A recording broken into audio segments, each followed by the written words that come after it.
There are things on the internet and TV, news reports and politics that they are noises to avoid. So here are my reasons. 1.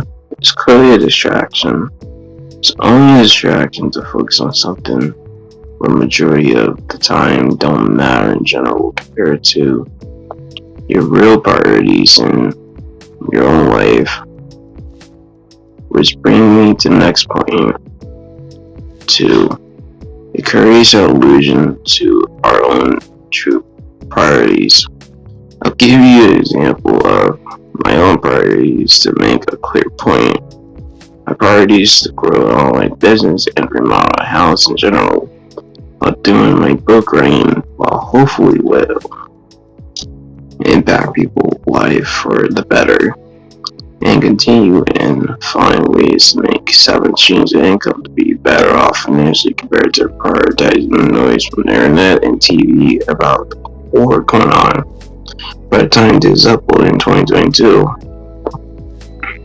also what is probably going on with school culture war in the USA and other full news reports and political views that doesn't affect me.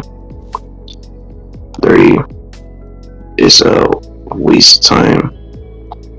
Just focusing on things that matter at the end of the day. In general, then consuming noises that amount nonsense and most of the time have no effect on you or anyone. So it's up to you. 4. Arguing about it is foolish and meaningless. It doesn't matter if a certain topic on the internet what is considered controversial in the modern day. We all get better things. We all got better things to do at the end of the day. So choose what to prioritize wisely. 5. The world is not that bad. You all have to realize that the world is a mix of good and bad things.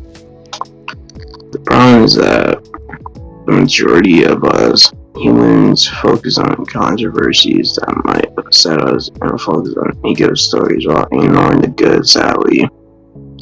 Somebody knows the good and bad. Hopefully you enjoyed this video and find the video valuable and educational. Have a good day.